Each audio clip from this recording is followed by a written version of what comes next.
Yo, Elliot!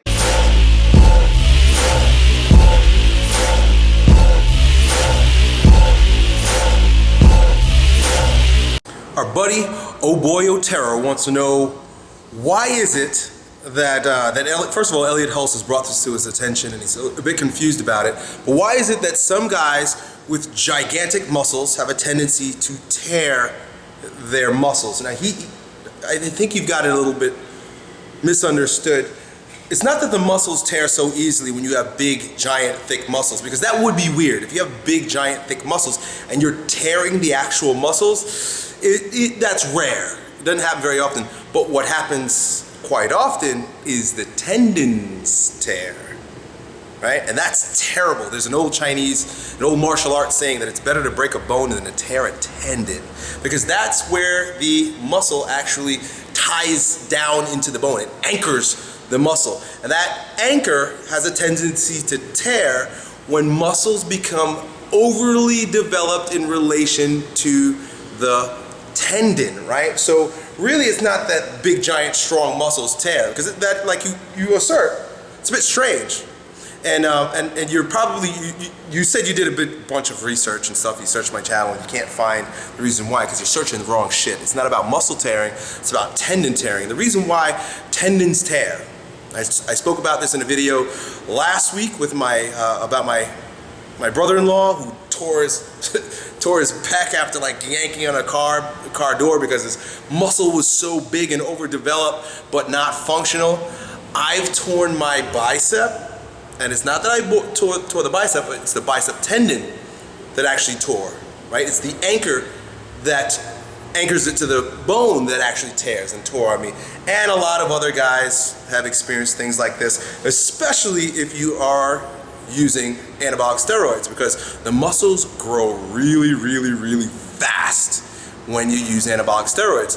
And the big problem there, because this happens whether you use steroids or not, but the big problem specifically with steroids is that the muscle grows so quickly in relation to the tendon that it literally overpowers its own anchor and it pops. So you can imagine all the tension created by a contracting muscle, and the tendon, the anchor that's holding it down to the bone, is not developed to the degree of the muscle, and it just contracts until it snaps off. Now, why the hell would that happen, right? Like, wouldn't you imagine that as the muscle's growing, so too do the tendons? Well, there are different types of tissue, right? They behave differently, they're structured differently, and the main difference between the tendon and the muscle that allows that imbalance to happen is that there is blood moving through the muscle, and the tendons are called what you would call avascular. That basically means that there's no real vascular system.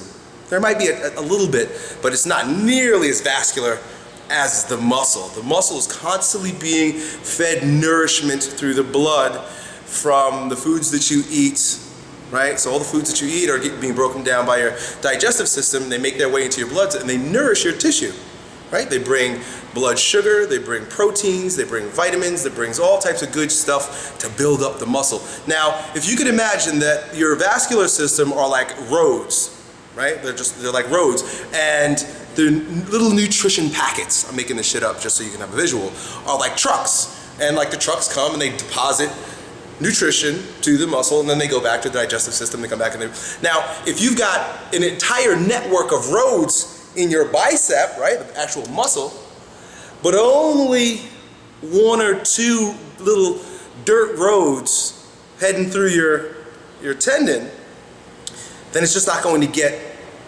the same volume, the same quantity and quality of nutrition, right? And it doesn't mean that tendons don't grow. Tendons do grow, but they grow a lot slower, and the mechanism by which they grow is a lot different.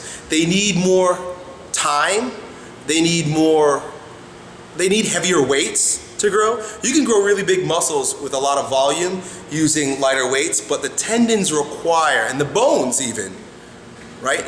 Because your bones actually grow. I can't remember the term, but osteoplasia or something, look it up. But bone growth happens when you lift heavy weights. It's that pressure of the weight on the bone and on the tendon. The tendon acts a little bit more like the bone than it does the actual muscle. the weight, the pressure that's being placed on the tissue, the bone tissue and the tendon tissue, causes it to push back and grow somewhat. So you will have bigger, thicker, stronger bones and tendons by lifting heavier weights. But that again takes a lot more time because both of those types of tissue are avascular. So that's it, man. It's not that muscles tear, it's that tendons tear, and you don't want to fucking tear too many tendons because, like I said, it's an ancient saying, you're better off breaking a bone than tearing a tendon. So take good care of your tendons by stretching, by lifting heavy, you know, by moving through full ranges of motion, and stay away from anything that's going to make your muscle outgrow your tendon because it'll tear your tendon. I've got a whole video series about it. You don't want to have that surgery. Good luck. Yo, Elliot,